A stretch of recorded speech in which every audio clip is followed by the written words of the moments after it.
Ustedes saben que el derecho del trabajo y la seguridad social evidentemente es uno de los temas que realmente nos permiten conocer determinados aspectos de la vida social, de la vida sindical, de la vida académica fundamentalmente, porque tiene mucho que ver en lo que significa la evolución del derecho del trabajo, o por lo menos la evolución de la sociedad en lo que es la normativa jurídica respecto de las relaciones laborales. Entonces, en ese aspecto, creo que lo más adecuado es conversar con aquellos que realmente saben del tema. Y justamente hemos invitado a un viejo amigo, un colega y además un maestro, que es el doctor Adrián Golding, recientemente designado presidente de la Sociedad Internacional del Derecho del Trabajo y la Seguridad Social, que es una distinción realmente muy importante y sobre todo el reconocimiento a un maestro argentino. Gracias, doctor, por estar. Gracias a usted, doctor, por la invitación. Pero por favor, es un gusto. Estábamos hablando entonces de lo que es el significado de la evolución del derecho del trabajo y la seguridad social. Y sobre todo en este aspecto de lo que está haciendo usted a través de esta institución tan importante. Pero hablemos del aspecto sindical. Hubo algunos aspectos en la historia argentina, fundamentalmente la historia democrática, que comienza después de la época militar con Alfonsín, donde se pretende establecer una relación distinta a través de la ley de entidades sindicales o entidades profesionales. No tiene aprobación, pero en conversaciones que hemos tenido con usted me dice, no, la Organización Internacional del Trabajo no la reconocía porque establecía mayorías y minorías determinadas. ¿Por qué no explicamos un poquitito primero ese aspecto? No, yo quiero recordar, digamos, que en aquel gobierno del presidente Alfonsín, que yo integré como subsecretario de Trabajo de la Nación después de este episodio, se propuso una reforma de la ley sindical que suponía la incorporación de las minorías en las conducciones directivas del sindicato. No era una buena alternativa y la OIT no lo hubiera aceptado, porque la OIT dice, no se metan con eso lo tiene que resolver cada sindicato en sus estatutos. El problema no es el problema de las minorías en el sindicato único, sino que el problema es el sindicato único. Y la OIT viene diciendo desde hace décadas, el sindicato único es contrario al convenio 87, hasta el año 2008 en que la Corte Suprema de la Nación Argentina tomó esos dictámenes de los órganos de control de la OIT y dijo concretamente, tienen razón, el rey está desnudo, el régimen sindical argentino es contradictorio con los convenios internacionales y además con la Constitución Nacional. O sea que una corte, de la cual yo me enorgullezco profundamente, una corte independiente en un contexto que no es sencillo, dijo lo que había que haber dicho ya desde hacía 60 años antes. Hoy, para nuestro más alto tribunal, el régimen sindical argentino es un régimen de sindicato único, de monopolio sindical y por lo tanto no aceptable ni desde el punto de vista de los principios internacionales ni desde el punto de vista de nuestra propia Constitución Nacional. Ahora, desde el punto de vista académico, fantástico. Hay un reconocimiento de que no puede ser. Pero desde el punto de vista de los trabajadores, ¿es bueno o malo? Yo tengo la convicción de que es malo, pero debe entenderse bien, porque siempre se desnaturaliza la reflexión y se desnaturaliza el debate. La unidad sindical es buena para los trabajadores. A los trabajadores les conviene tener un solo sindicato y no varios que se sacan los ojos entre sí y se debilitan frente al empleador. Lo que no sirve para los trabajadores, y es el caso argentino, es el sindicato único impuesto por la ley. Y eso es lo que tenemos. A los trabajadores les conviene la unidad sindical lograda por la acción espontánea de los dirigentes y de los propios trabajadores. Y de esa manera consiguen su máxima fortaleza. Cuando hay un régimen de sindicato único impuesto por la ley, se hace imposible que si hay una traición a los intereses de los trabajadores se puedan apartar y formar hipotéticamente un segundo sindicato. El régimen sindical argentino genera tendencias de profundización de las naturales tendencias de oligarquización y burocratización que tienen todas las instituciones. Al imponer el sindicato único desde la propia ley, hace imposible cierta tensión de la base que genera mejores conductas sindicales. Si en algún momento en Argentina podemos decir que algunos dirigentes sindicales tienen conductas que no nos satisfacen, yo tengo la profunda convicción que tiene que ver con el régimen de monopolio sindical impuesto por la ley. Quiero decir, porque lo dijo la Corte, además con mucho acierto, no es la unidad sindical lo que está en cuestión. Lo que está en cuestión es la unidad sindical impuesta por la ley, que es el régimen de unidad sindical de los viejos gobiernos autoritarios, los más atroces, todos los gobiernos de la vieja Europa de los 30 y de los 40, los gobiernos de detrás de la cortina de hierro hasta la caída del muro de Berlín, todos tenían régimen de sindicato único. Y en todos ellos se abandonó ese modelo exactamente en el momento que transitaron del autoritarismo a la democracia. Ahora, Argentina es una curiosa excepción. a eso voy. Curiosa excepción y que tiene que ver un poco a lo mejor con la psicología o con la esencia de lo que pretendió el doctor Alfonsín, que al establecer las mayorías y minorías, a lo mejor pretendía democratizar el sindicato. No, yo no haría referencia al episodio durante esa gestión, sino que yo referiría al episodio anterior, al de los 40, digamos. Hay que decir, porque uno puede no ser peronista, pero no debe ser tonto. Perón es el primero, digamos, que hizo un proceso de distribución muy intenso, que quedó grabado en la memoria histórica de los trabajadores. Pero además fue el primero que reconoció a los trabajadores y a los sindicatos como sujetos del sistema político, digamos, y eso generó, digamos, un grado de adhesión que se prolongó en el tiempo. A diferencia de otras situaciones, yo siempre evoco la transición democrática española, en donde el gobierno de Franco fue sucedido por una transición a la democracia. Nuestro peronismo no fue sucedido por una transición democrática, sino por un gobierno de facto, por un gobierno militar.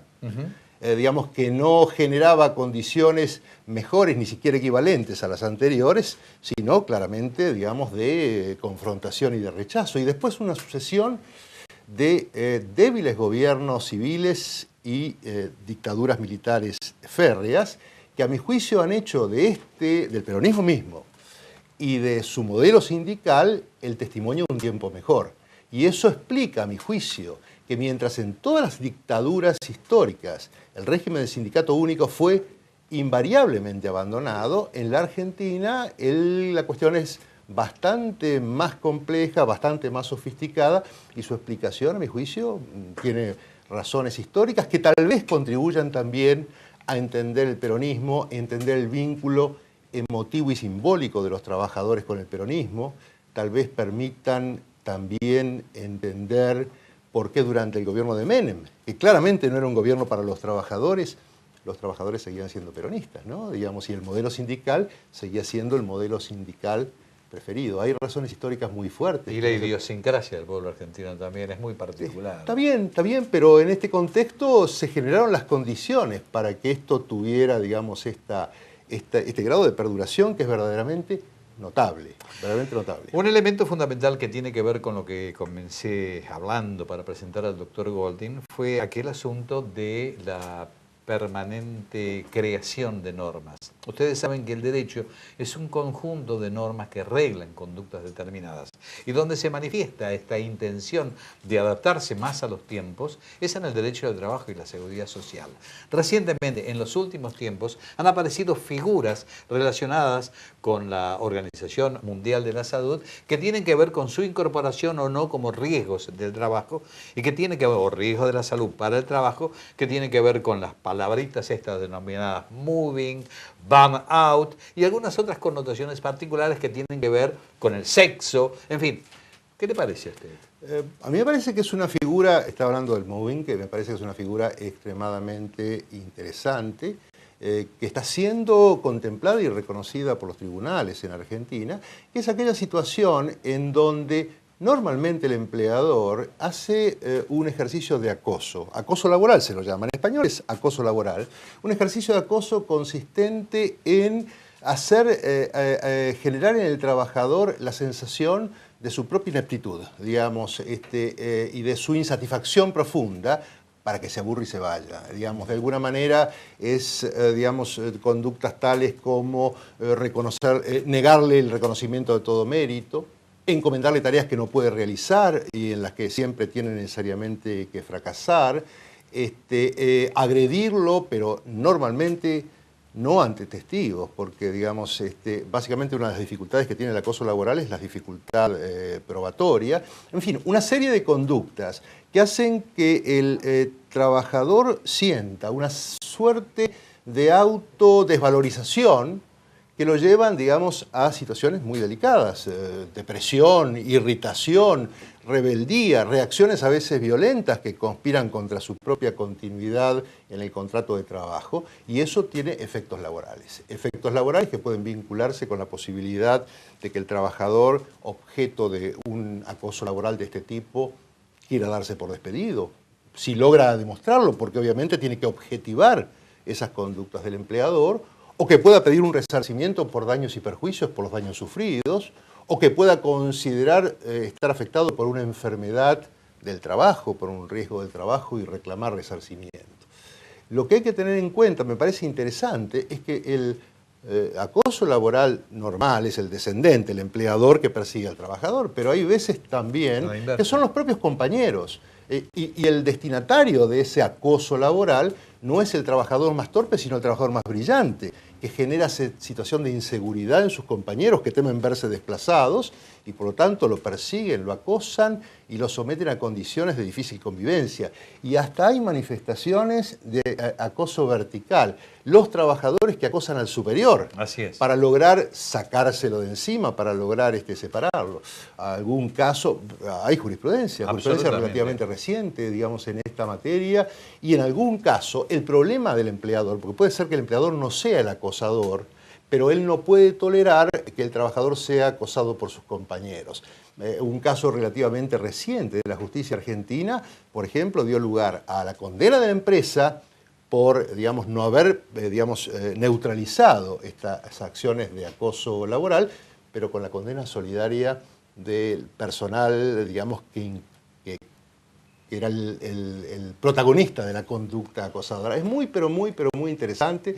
Hay mucha resistencia por parte de los abogados empresarios que dicen nos están corriendo, digamos, con cosas nuevas, raras, que no son verdaderas.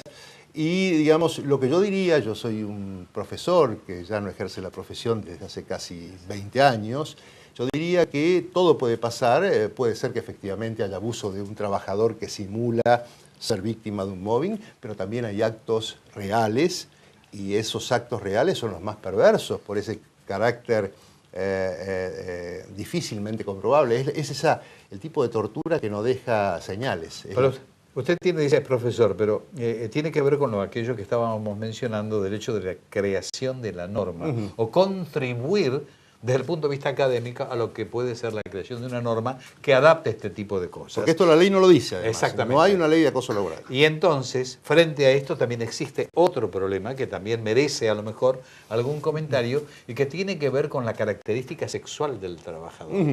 Entonces, ahí también se originan cosas. Ahí pasan cosas muy interesantes, pero hay un fenómeno muy abarcativo que se ha convertido, yo suelo decir, en una suerte de derecho del trabajo 2, y que tiene desarrollo universal, pero también en la Argentina, que es el tema del ejercicio de los derechos fundamentales de la persona como persona.